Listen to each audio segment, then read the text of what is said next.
Hi guys, welcome back to yet another fun DIY sailboat refit video here aboard good old Athena. In this video I'm going to get started building the new nav station, and as you can see I've mucked up said nav station using a little bit of cardboard. Using a bit of cardboard is really helpful in testing out different options. Now this is the end result I've arrived at, and I'll go over some of the decisions I've made when I start building the actual nav station. The first thing I need to do is to attach a piece of plywood to this piece of plywood I tabbed to the hull last week. I need to get this piece attached onto here. For that I'll use a trusty old glass butt joint, but first there's a little bit of trimming required. The piece I've just cut is basically right where I wanted, but there's still a little bit of air down here because it's up on the tabbing here, so I'll just have to trim it a tiny little bit. The new piece now sits perfectly flat on the cabin sole. Had I been smart, I would of course have removed the little bit of material I need to remove from this before I glassed it in place, but there was a lot going on last week, so I just plain old forgot.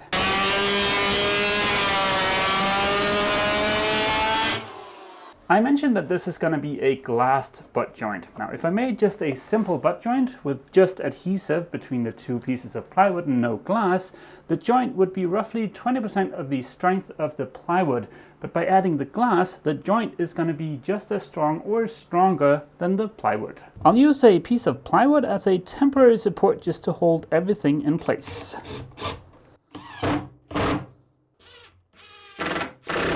This should be the only piece of fiberglass I'll have to lay up this weekend, which will be a very nice change of pace after last weekend's fiberglass extravaganza. I'll shorten this new piece by quite a bit, and I'll also take a chunk out of the piece that's glassed to the hull there, but that is going to happen once the table is all put together. It is a couple of days later. The glass butt joint is fully cured. As you can see, this thing is still pretty flimsy though. Trying to reinforce this was also something I took into consideration when designing the chart table. The first item on my to-do list for today is to cut the vertical piece of plywood that's going to go closest to the hull. There are a couple of things that I'm going to take into consideration here. For one, I want to maximize the amount of room in the nav station, but I also want to have room for terminal bars and distribution panels mounted on this piece of plywood. So somewhere around here would probably be good. You might think that I'm wasting a lot of room back here, but I want to have some room down here at the bottom so that I can run cables through there, underneath the seat, underneath the cabin sole, into the technical area. Let's grab a quick couple of measurements.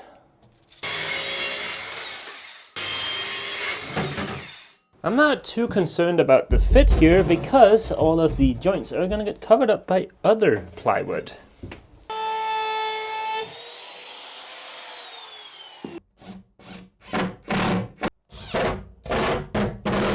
I want this to be a comfortable spot for both Ava and I to work, so I need to figure out the height of the table. I've put some lines in here at 71, 73, 75 and 80 centimeters. The 80 centimeter one is clearly way too tall, while the 71 is way too low. My legs barely fit. I think having the height of the table be 73 or 74 centimeters is going to be very comfortable. We can also adjust a little bit on the height of the cushion on the seat. But yeah, I think 73 or 74. In a previous video, someone asked, how do you get stuff level aboard a boat? And that is certainly a challenge. Once the boat goes back in the water, depending on the weight distribution inside of the boat, it might heel slightly to one side or the other. But for when building stuff, to get things level, I'm simply just using the cabin sole as a reference. I know the boat is tilting 0.9 degrees to starboard right now, so I'm simply just taking that into consideration. After I put in the table, I can't really remove this piece without taking everything apart. So before putting in the table, I really should take care of a little bit of sanding.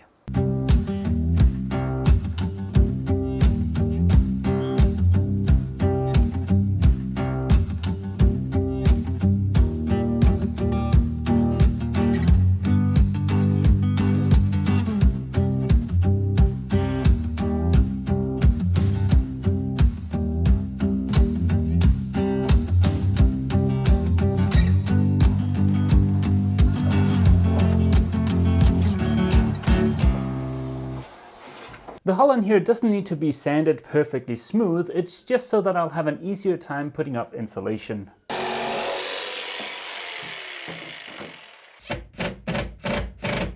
This is now a permanent part of the boat, meaning I have screwed and glued it in place. As you can see, there is still a little bit of flex in this guy, but the table should take care of that. Before I glue the forward support for the table in place, I better just do a little bit of a test fit.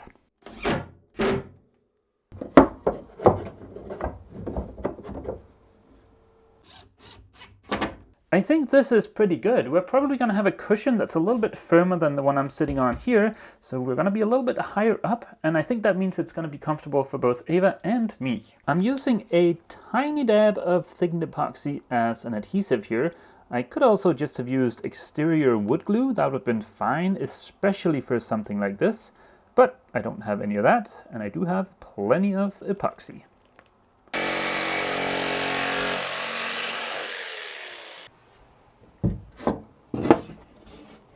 It's all starting to come together. My plan is, of course, to have a piece of plywood I can flip down here where I can mount all of the distribution panels. I've just secured that top piece with a couple of screws because I want to be able to remove that when I need to add insulation to the side of the hull. That's going to make my life a lot easier.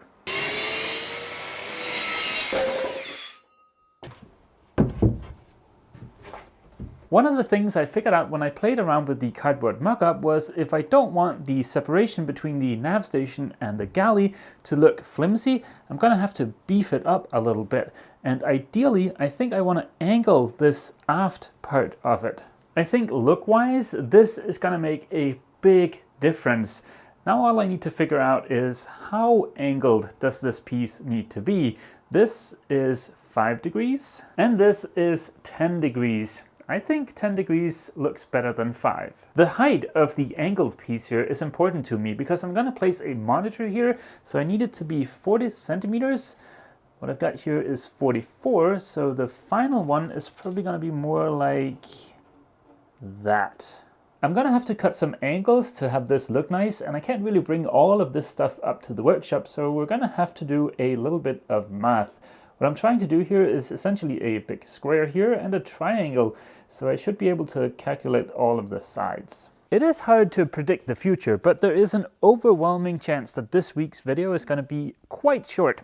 There are a couple of reasons for that. One of them is right here. This is Athena's new oven. This is a combination microwave and convection oven, which I think makes a lot of sense aboard a boat because you've kind of got 2 ovens smushed into one. And then over here is her new induction cooktop. As you can see, we've gone all out. 4 burners. None of this 2 or 3 burner nonsense. Of course, a 2-burner version would have been perfectly fine. The reason I went for the 4-burner version is because of the size of the oven. The 4-burner one fits neatly on top of the oven. If I'd gone for the 2-burner version, then I would have had 2 burners and a lot of empty space. In fact, because of the size of the inverter aboard Athena, we won't be able to use more than 2 of the burners unless we've got shore power. But yeah, 2 burners is perfectly fine. The next time you guys see this beautiful oven, it'll be because the box is ready to install all of this aboard Athena. One thing I noticed when picking up the oven is that all of the weight is in the back of the oven, so that's going to be interesting when we try to gimbal this stuff, but that is going to be a topic for a future video. Let's set the little table saw here to 10 degrees and get busy cutting.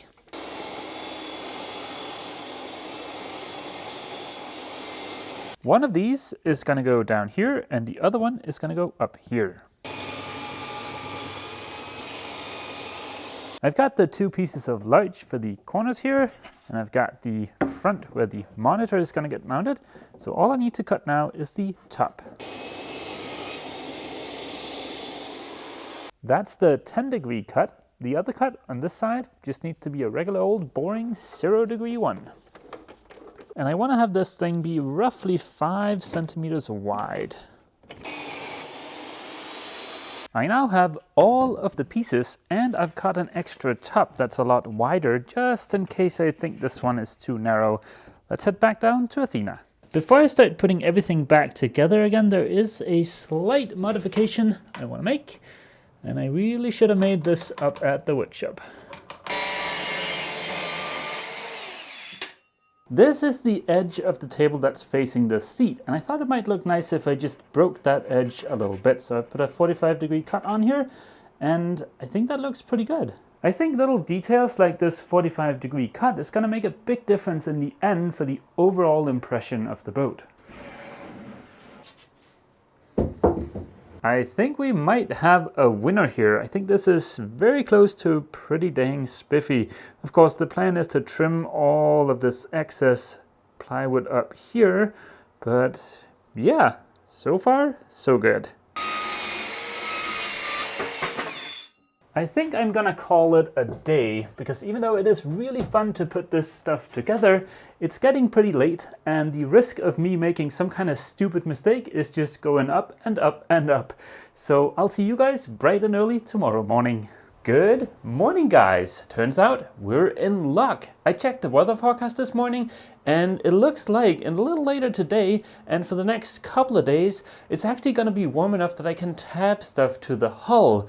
That is really good news, because that means next week I can put up the piece of plywood that's going to attach to the hull that I'm going to use for securing terminal bars and doing cable management and stuff like that, put in place, which in turn means that at some point this winter I can start wiring all this stuff up. I'll get my hands on some Armaflex that we can put up in there, which is the insulation I'm going to be using here aboard Athena. But it does mean that today I'm going to have to switch gears a little bit and just remove all of this stuff so that I can get to working on the hull. I'm sure I'm going to get some suggestions as to what I could do differently with the layout of the nav station.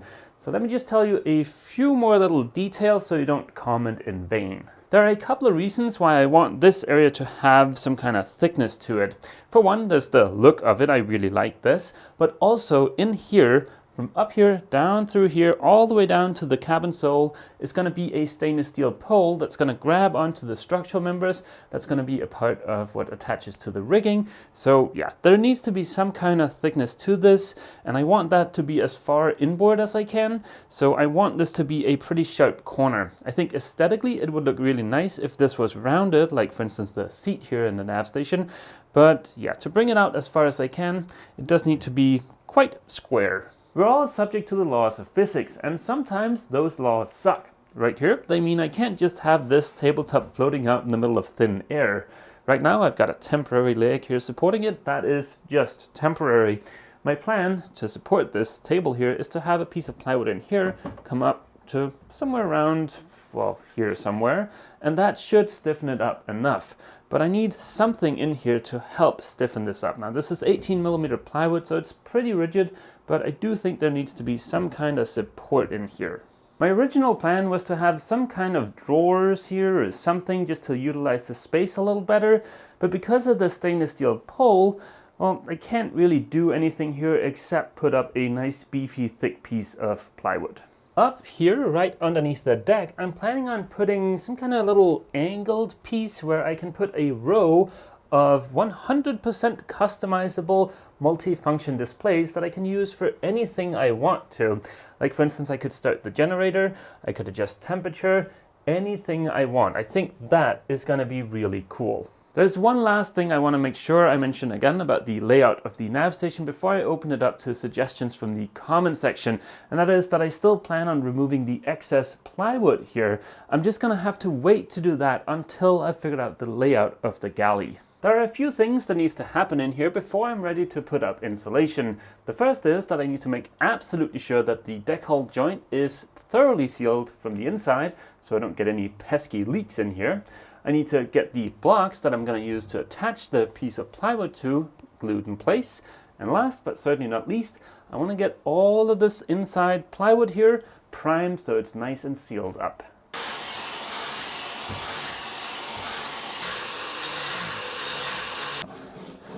Remember a few days back when I joked that that was going to be the last bit of fiberglass I laid up this week? Well, here we are. But this is only 2 tiny pieces, and if this means that I can start rewiring the AC and DC over the winter, well, I am more than happy to do it. This is not gonna be pretty, but that's okay. This is not really a structural repair. This is just a bit of belt and suspenders to keep out water. As you can see, there used to be an old bulkhead here, and everywhere except for where that bulkhead was, the inside of the deck hull joint is glassed, which is awesome. I just want to make sure water doesn't start seeping in through that opening.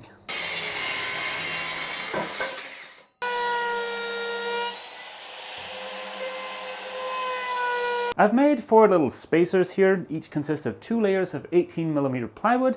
I'm going to glue and fiberglass these to the hull, and then I can use these to screw into to secure the piece of plywood where I'm going to be mounting terminal bars and other stuff. This is where things are going to get a little bit janky. Because of those pesky laws of physics, I need something to support and smush these against the hull while I'm waiting for the thickened epoxy to cure. I think the first step is going to be to get the 2 halves of each spacer smushed together. That way at least there's going to be less stuff moving around. I'm sure there is a simpler way of doing this, but the easiest way I can think of is just to use a little bit of foam to prop up the wooden block, and then use another little piece of foam wedged in here to apply pressure. Yeah. That should work. Nobody move. They're on there, but just barely. No, I'm just kidding. They should be okay. It's only going to be a few hours until the epoxy gels, and well, then I don't need the foam anymore. I haven't put a lot of effort into lining them up because they're going to get covered by that big sheet of plywood anyways, and that big sheet of plywood is going to get screwed and glued with a generous blob of thickened epoxy on each of those to mitigate the curvature of the hull.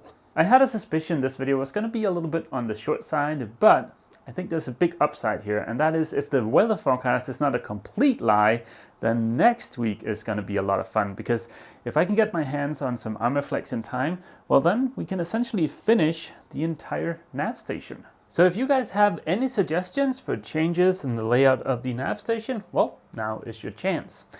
Other than that, I think I am going to end this video here, and I hope to see all of you guys back here aboard Athena next weekend for more nav station fun. As always, feel free to leave a comment down below, and don't forget, if you've enjoyed this video, remember to leave a like. See you!